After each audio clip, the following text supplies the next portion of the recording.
સામાજિક વિજ્ઞાન ધોરણ 8 પાઠ 6 સ્વાતંત્ર્ય ચળવળો ઈસવીસન 1870 થી ઈસવીસન 1947 સંપૂર્ણ સ્વાધ્યાય જવાબ સાથે આપણે અહીંયા પ્રશ્ન 1 જોઈશું। પહેલા એમાં છે યોગ્ય શબ્દો વડે નીચેના વિધાનોની ખાલી જગ્યા પૂરો। તો પહેલી ખાલી જગ્યા છે બારડોલીના સત્યાગ્રહ બાદ વલ્લભભાઈ પટેલ ખાલી જગ્યા તરીકે ઓળખાયા। તો આનો જવાબ આવશે સરદાર। બી ગાંધીજીએ ડુંગળી ચોરનું બિરુદ ખાલી જગ્યાને આપ્યું। આમાં જવાબ આવશે મોહનલાલ પંડ્યાને। 3 ચલો દિલ્હી સૂત્ર ખાલી જગ્યા આપ્યું। એમાં જવાબ આવશે સુભાષચંદ્ર બોઝ। વિડીયો પસંદ આવે તો વિડીયોને લાઈક કરો। 1 મવાળવાદી નેતાઓમાં કયા કયા નેતાઓનો સમાવેશ થતો હતો? ઉત્તર હિન્દી રાષ્ટ્રીય મહાસભાના મવાળવાદી નેતાઓમાં સુરેન્દ્રનાથ બેનર્જી, ગોપાલ કૃષ્ણ ગોખલે, ફિરોઝ શાહ મહેતા, વ્યોમચંદ્ર બેનર્જી, દાદાભાઈ નવરોજી, બદરુદ્દીન તૈયબજી, કે.ટી. તેલંગ, દિનશા વાંછા વગેરે નેતાઓનો સમાવેશ થતો હતો। 2 ગાંધીજીએ રોલેન્ડ એક્ટને કાળો કાયદો શા માટે કહ્યો? રોલેન્ડ એક્ટ મુજબ કોઈ પણ શંકાસ્પદ વ્યક્તિની ધરપકડ કરી શકાતી તેમજ તેના પર મુકદ્દમો ચલાવ્યા વિના દિવસો સુધી તેને જેલમાં પૂરી શકાતી। આથી ગાંધીજીએ રોલેન્ડ એક્ટને કાળો કાયદો કહ્યો। 3 ભારતના લોકોએ શા માટે સાયમન કમિશનનો બહિષ્કાર કર્યો? ઉત્તર 7 સભ્યોના બનેલા સાયમન કમિશનના બધા જ સભ્યો અંગ્રેજો હતા। તેમાં એક પણ ભારતીયોનું સ્થાન આપવામાં આવ્યું ન હોવાથી ભારતના લોકોએ સાયમન કમિશનનો બહિષ્કાર કર્યો। 4 ગાંધીજીએ અસહકાર આંદોલન શા માટે મોકૂફ રાખ્યું? ઉત્તર પ્રદેશમાં ગોરખપુર નજીક ચોરી ચોરા ગામમાં પોલીસ ગોળીબારની રોષે ભરાયેલા ગામ લોકોને પોલીસ સ્ટેશન પર હુમલો કરી પોલીસ સ્ટેશનને આગ ચાંપી, જેમાં 22 જેટલા પોલીસો મૃત્યુ પામ્યા। ગાંધીજી અહિંસક સત્યાગ્રહમાં માનતા હતા। આ હિંસક સમાચાર સાંભળી દુઃખી થયેલા ગાંધીજીએ આંદોલન મોકૂફ રાખવાની જાહેરાત કરી। પ્રશ્ન 3 નીચેના પ્રશ્નોનો ઉત્તર મુદ્દાસર આપો। 1 ભારતમાં રાષ્ટ્રવાદના ઉદ્ભવ અને વિકાસ માટે કયા કયા પરિબળો જવાબદાર હતા? ઉત્તર ભારતમાં રાષ્ટ્રવાદના ઉદ્ભવ અને વિકાસ માટે જવાબદાર પરિબળો નીચે પ્રમાણે હતા। 1 સમાન અંગ્રેજી શાસન। 19મી સદીના મધ્ય ભાગ સુધીમાં સમગ્ર ભારતમાં એક હતું બ્રિટિશ સત્તા સ્થપાઈ। પરિણામે દેશમાં એક જ પ્રકારનો વહીવટ અને એક જ પ્રકારના કાયદા અમલમાં આવ્યા। આમ સમાન અંગ્રેજી શાસનની ભારતમાં લોકોમાં એકતા આવી અને તેમના રાષ્ટ્રીય એકતાની ભાવના જન્મી। 2 આર્થિક શોષણ। અંગ્રેજ સરકારની શોષણયુક્ત આર્થિક નીતિને પરિણામે ખેડૂતો પાયમાલ થયા તેમજ ઉદ્યોગો ધંધા પડી ભાગતા, કારીગરો બેરોજગાર બન્યા। આમ આર્થિક શોષણ અને અન્યાયની ભાવનાથી ખેડૂતો, મજૂરો અને કારીગરોને રાષ્ટ્રીય જાગૃતતા આવી। 3 અંગ્રેજી કેળવણી। અંગ્રેજી કેળવણીના પરિપાક રૂપે ભારતમાં બુદ્ધિવાદીઓનો નાનો પણ શક્તિશાળી વર્ગ ઊભો થયો। બ્રિટનથી વધુ અભ્યાસ કરીને ભારત પરત આવેલી એ શિક્ષિત વ્યક્તિઓમાં સ્વશાસન અને સ્વાતંત્ર્યની ભાવના જાગી। દેશમાં રાષ્ટ્રીય કક્ષાના શ્રેષ્ઠ વિચારકો અને નેતાઓમાં એક વર્ગ ઊભો થયો। એ વર્ગમાં રાષ્ટ્રીય ભાવનાનો વિકાસ થયો। 4 સાહિત્યનો વિકાસ। 19મી સદીમાં ભારતમાં અંગ્રેજી ઉપરાંત હિન્દી, ગુજરાતી, મરાઠી, પંજાબી, બંગાળી, ઉર્દૂ વગેરે પ્રાદેશિક ભાષાઓમાં વિપુલ સાહિત્ય રચાયું। એ સાહિત્યમાં રાષ્ટ્રવાદ, પૌરાણિક ગૌરવ અને વૈચારિક જાગરણને લગતા વિચારે રાષ્ટ્રીય ભાવના વિકસાવવામાં મહત્વનો ફાળો આપ્યો। 5 વર્તમાનપત્રોનો ફાળો। મુંબઈ, કોલકાતાના અને મદ્રાસ, ચેન્નાઈથી પ્રસિદ્ધ થતા રાષ્ટ્રીય વર્તમાનપત્રોને દેશમાં રાષ્ટ્રીય જાગૃતિ ફેલાવી અને રાષ્ટ્રીય ભાવનાનું ઉત્તેજન આપ્યું. 6. ભારતનો ભવ્ય વારસો. અંગ્રેજી શાસન દરમિયાન ભારતમાં પુરાતાત્વિક સંશોધનો થયા. ભારતમાં પ્રાચીન શ્રેષ્ઠ ગ્રંથોનો વિદેશી ભાષાઓમાં અનુવાદ થયો. આમ ભારતની પ્રાચીન સંસ્કૃતિના અવશેષોને અને ગ્રંથોએ ભારતીયોને તેમના ભવ્ય અને ગૌરવશાળી વારસાનો પરિચય કરાવ્યો.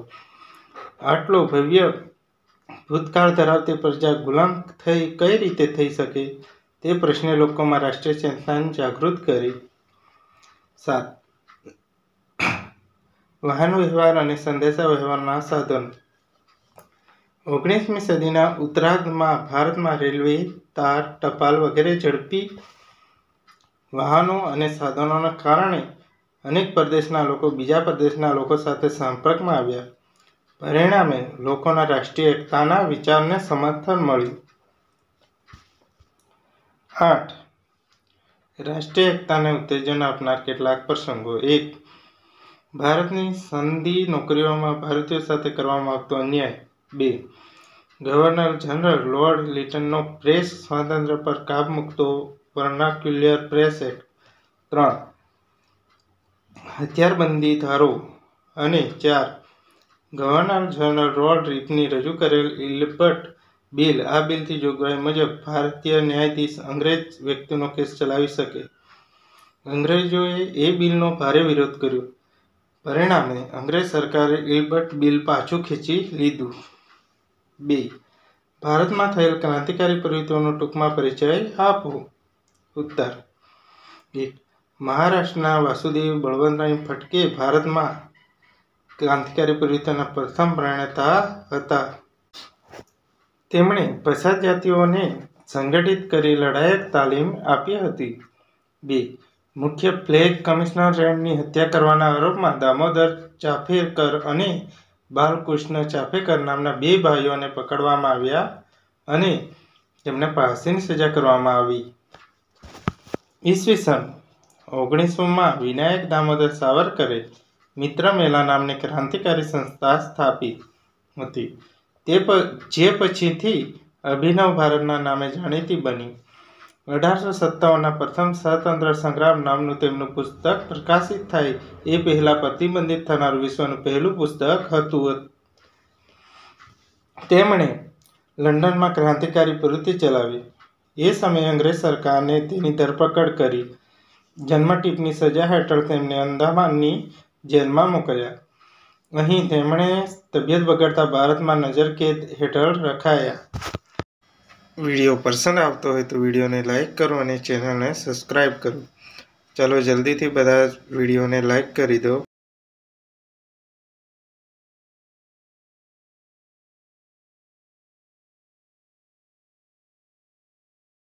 5. બંગાળામાં ખુદીરામ ભોજ અને પ્રફુલ્લ ચાકી નામના ક્રાંતિવીરોએ ન્યાયાધીશ કિંગસફર્ટની હત્યા કરવા માટે તેમની બગી પર બોમ્બ ફેંક્યો, પરંતુ કમનસીબે તે કેનેડી નામના અંગ્રેજની બગી હતી. તેમાં તેની પત્ની અને પુત્રી બેઠેલા હતા. બોમ્બથી બંનેનું અવસાન થયું.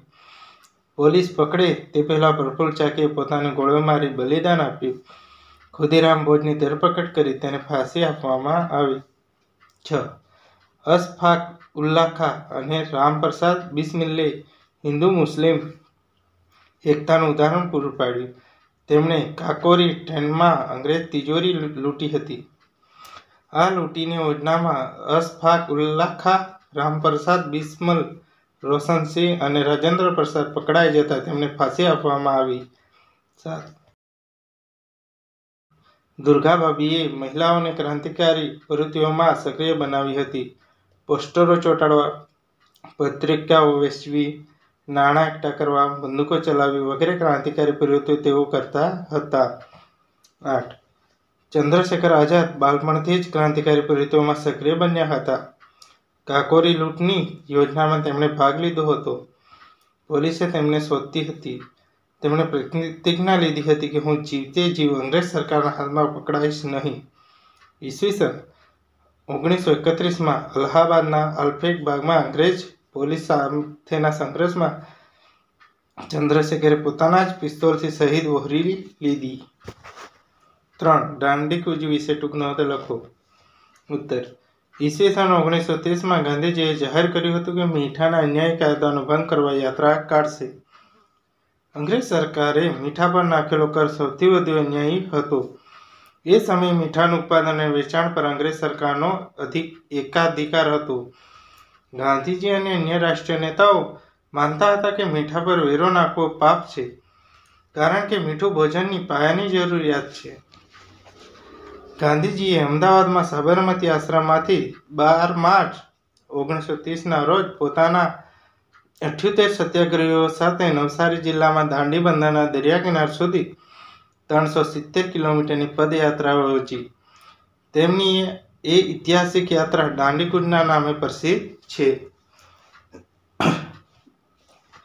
દાંડીકૂચના માર્ગમાં આવતા અસલાલી, બારેજા, નડિયાદ, આણંદ, રાસ, જંબુસર, સુરત, નવસારી વગેરે ગામો શહેરોનો સભાઓ ભરી ગાંધીજી અને તેમના સાથીઓ 5 એપ્રિલ 1930ના રોજ દાંડી પહોંચ્યા.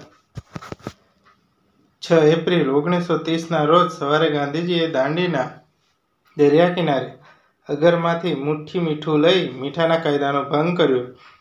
એ સાથે જ તેમણે સવિનય કાનૂનની ભંગની લડત શરૂ કરી.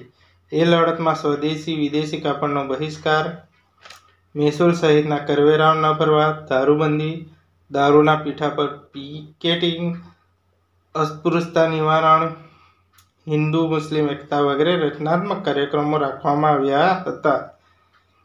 લડતમાં ખેડૂતો, આદિવાસીઓની સ્ત્રીઓ વગેરે મોટી સંખ્યામાં ભાગ લીધો હતો.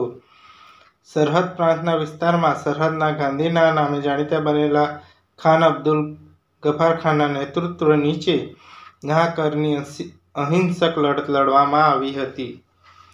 અંગ્રેજ સરકારે હજારો સત્યાગ્રહીઓની ધરપકડ કરી લડતને દબાવવાનો પ્રયત્ન કર્યો. ગાંધીજીની દાંડીકૂચથી ગુજરાતની અને ભારતની પ્રજામાં અદ્ભુત જાગૃતિ અને એકતા પ્રગટ્યા. સમગ્ર દેશમાં મીઠાના કાયદાનો ભંગ કરવામાં સત્યાગ્રહો શરૂ થયા. 4. હિંદ છોડો આંદોલન વિશે માહિતી આપો. ઉત્તર. બ્રિટિશ સરકારે હિંદના નેતાઓને મનાવી લેવા ઈસવીસન 1945માં ક્રિપ્સ મિશનને ભારત મોકલ્યો. ક્રિપ્સ મિશનની દરખાસ્તો ભારતના લોકોની સ્વતંત્રતાની માંગ સંતોષી શકી નહીં. ક્રિપ્સ નિષ્ફળ ગયું. ભારતની પ્રજામાં અંગ્રેજ સરકાર પ્રત્યે અસંતોષ વધતો ગયો. ગાંધીજીએ પ્રજાની હતાશા દૂર કરી તેમને આખરી લડત માટે તૈયાર કરી. મુંબઈમાં મળેલી કોંગ્રેસ મહાસમિતિની બેઠકમાં ગાંધીજીના નેતૃત્વમાં 8 ઓગસ્ટ 1942ની રાત્રે અંગ્રેજોને ભારત છોડી જવા હિંદ છોડોનો ઐતિહાસિક ઠરાવ પસાર કરવામાં આવ્યો. ગાંધીજીએ જાહેર કર્યું કે આઝાદી માટે મારી આ અંતિમ લડત છે. આજે છુપાઈને કશું કરવું નથી. કરેંગે યા મરેંગે. આ સભામાં જ ગાંધીજીએ અંગ્રેજ સરકારને હિંદ છોડોનો આદેશ આપ્યો. હિંદ છોડોના ઠરાવના બીજા દિવસે વહેલી સવારે અંગ્રેજ સરકારને ગાંધીજી, વલ્લભભાઈ પટેલ, જવાહરલાલ નહેરુ, મૌલાના આઝાદ ઉપરાંત દેશના અગ્રણીય નેતાઓની ધરપકડ કરી તેમને જેલમાં પૂર્યા. પરિણામે ભારતના શહેરો અને ગામડાઓમાં હડતાલો પડી. દેશભરમાં ખેડૂતો, મજૂરો, વિદ્યાર્થીઓ, શિક્ષકો, વેપારીઓ, મહિલાઓ વગેરે હિંદ છોડોની લડતમાં સક્રિય ભાગ લીધો. દેશભરમાં લોકોએ રેલવે સ્ટેશનો, પોલીસ સ્ટેશનો, પોસ્ટ ઓફિસો, સરકારી મકાનો વગેરે ભારે નુકસાન પહોંચાડ્યું. સમગ્ર ભારતમાં મિલકતોને લૂંટવાનો અને આગ લગાડવાના બનાવો મોટી સંખ્યામાં બન્યા. લડતને વ્યાપક બનાવવા દેશના ઘણા વિસ્તારોના લોકોએ પોતાની રાષ્ટ્રીય સરકારની રચના કરી. અંગ્રેજ સરકારે હિંદ છોડો આંદોલનને દબાવી દેવા દમનકારી પગલાં ભર્યા. ઈસવીસન 1943ના અંત સુધીમાં અંગ્રેજ સરકારે મોટી સંખ્યામાં સ્વતંત્ર સેનાનીઓની ધરપકડ કરી તેમને જેલમાં પૂર્યા. આ આંદોલનમાં ઘણા લોકો મૃત્યુ પામ્યા તેમજ અનેક લોકો ગોળીબારમાં ઘવાયા. આમ છતાં અંગ્રેજ સરકાર આ આંદોલનને સંપૂર્ણપણે દબાવી શકી નહીં. આથી અંગ્રેજ સરકારને ખાતરી થઈ ગઈ કે હવે ભારતમાં વધુ સમય સુધી પરાધીન રાખવાનું શક્ય નથી. વિડીયો પસંદ આવ્યો તો વિડીયોને લાઈક કરો.